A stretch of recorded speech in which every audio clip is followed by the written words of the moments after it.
If you like this video, make sure to subscribe to Downfall Network for more cool content.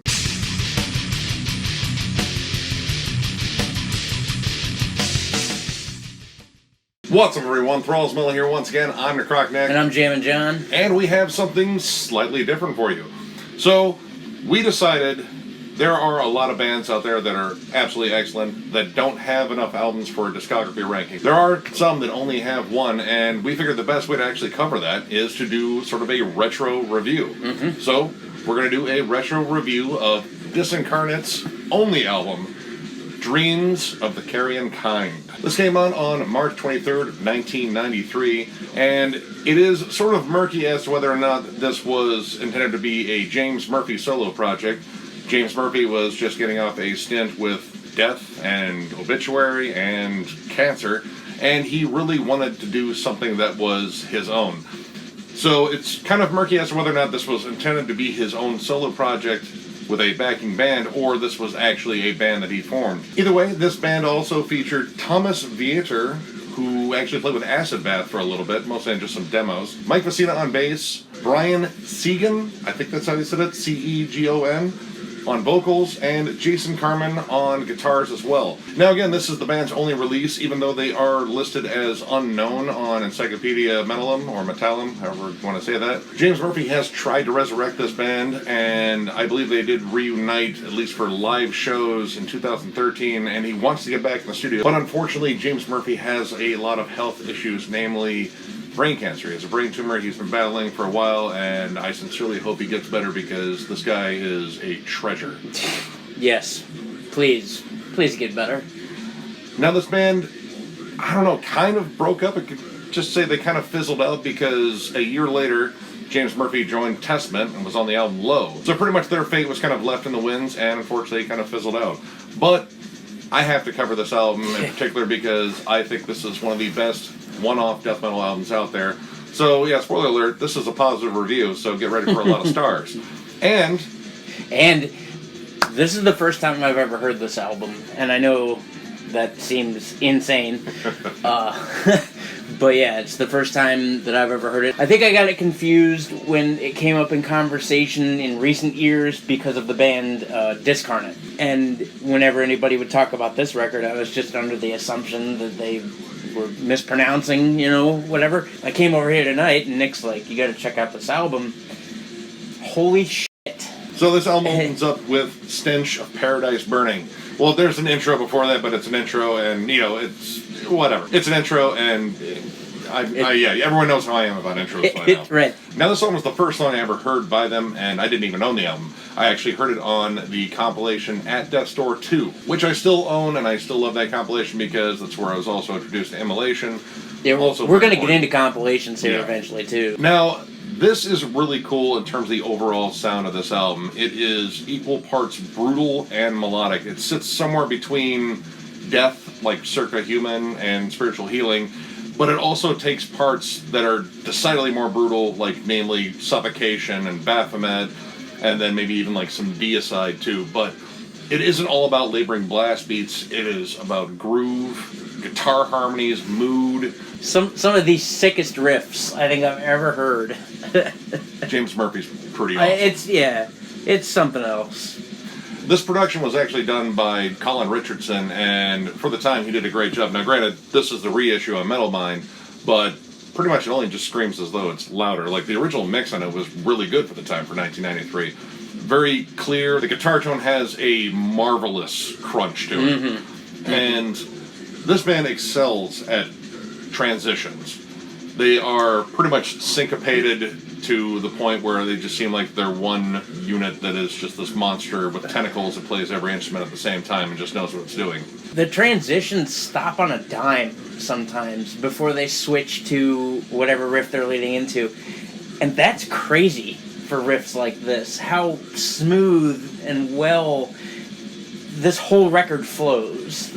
And to be able to stop on a dime and totally switch a time signature into something completely different is nuts. The song In Sufferance definitely shows off that one in particular. The triplet melody that opens, pretty much, I swear you've heard this in a dozen newer bands. Great way to open the song, and then it leads into an almost like death thrash moment there that really reminded me a lot of Possessed, that very raw thrash metal that was technically death metal. Mm-hmm. And I like the fact that this whole first part of this song is all about speed, aggression, and just that punch.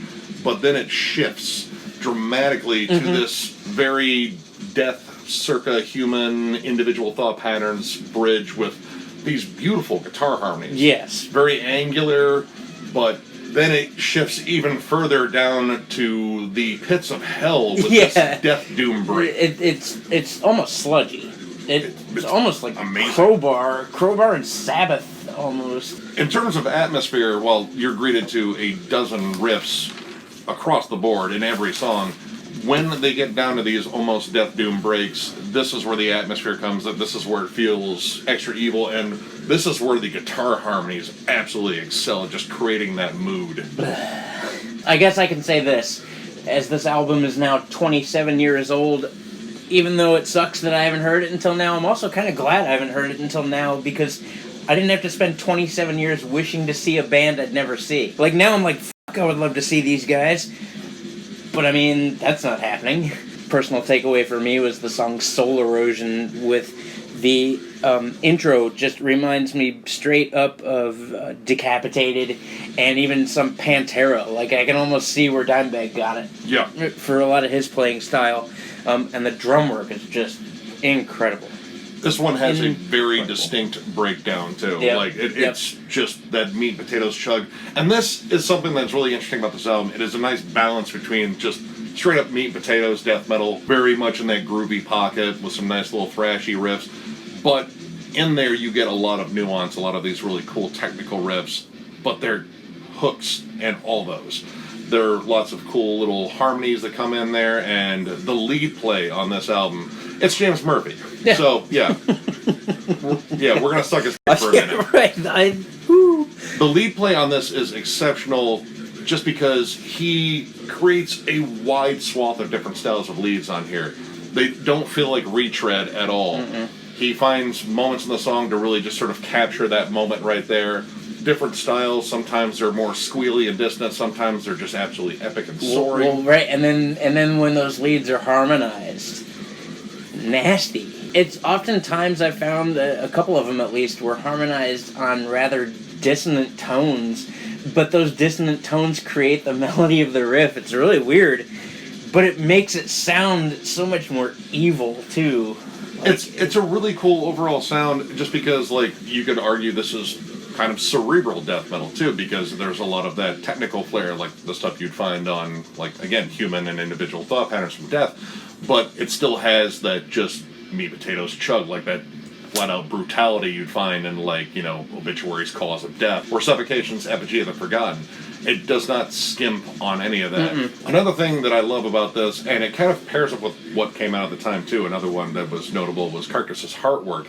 And the melodies on here, in terms of those harmonies, very, very similar. And I have to say, this is a long album. It clocks over 45 minutes. It's 47, it's actually almost 48 minutes.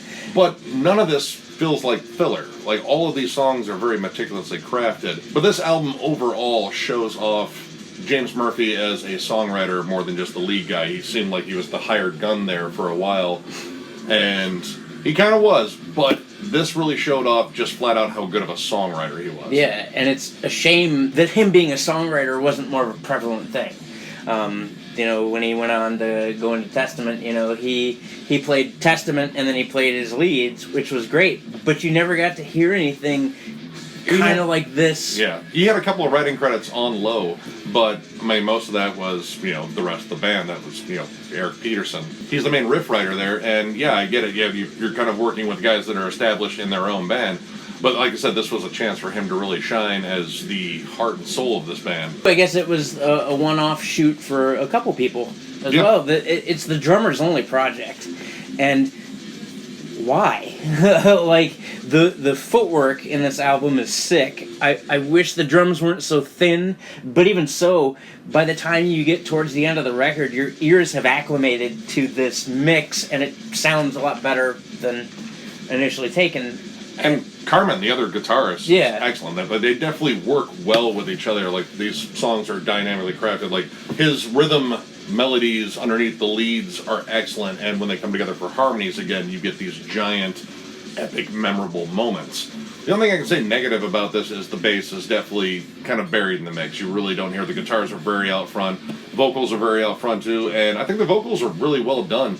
They're just kind of a straightforward death metal growl, but I like how the cadences kind of add extra punch. Right, so yeah, if you're not going to change your vocal stylings at all and keep it one, uniform type deal, the cadence, if you're going to do that, like the cadence, it has to come with cadence, and it did, which is what made that not lose its luster throughout the album. Entranced was one of those songs where that cadence kind of carried the power of that riff. Another thing about this album is, while it is very busy, while there is a lot of stuff going on, it doesn't feel cluttered. And that's kind of an issue with me for more technical bands, is sometimes it just feels like it's a lot of ideas crammed in there. But this, mainly because the transitions were smooth and they made sure to craft some good hooks, it didn't feel like a cluttered mess at all. It never very well. It never comes off as, how when you jam some tech death albums, you go, all right, buddy, all right, I know you can play your guitar, that's good. Oh, great. 4,000 notes in one song? I can't do that, but fucking stop.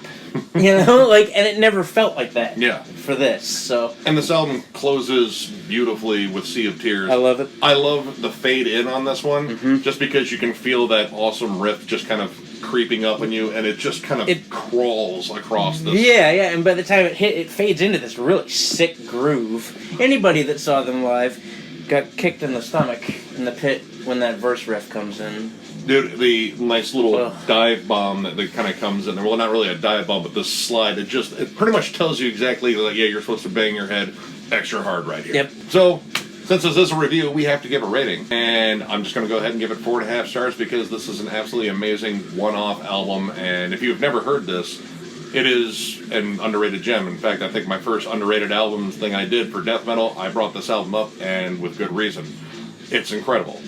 Flat out amazing songwriting, and it just pretty much is everything I love about death metal. I'm also I didn't know we were ranking, but I don't have to think about it. I'm also gonna give it a 4.5. It was brilliant. The really cool thing about this is too, I can hear so many different bands who have paid homage to this style of music, that I hear specifically in this band. Like Decapitated was a huge one for this. I mean, overall, it just blew my mind. You don't get non-pretentious precision like that anymore. I haven't been this excited about something that came out in the 90s since in the early 90s, since I figured out pornography as a kid.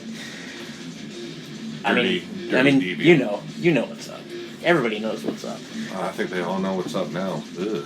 He's sorry, Jesus. I'm sorry, Jesus. He's not really I'm sorry, but he's gonna say so. Little half-pound swaddling clothes infant Jesus.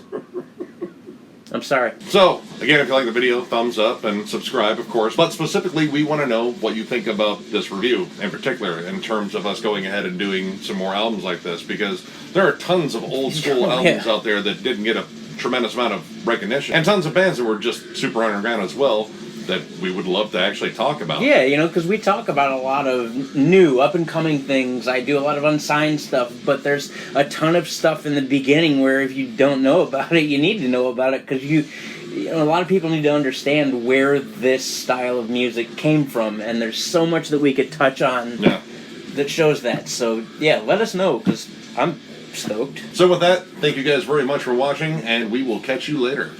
Take care.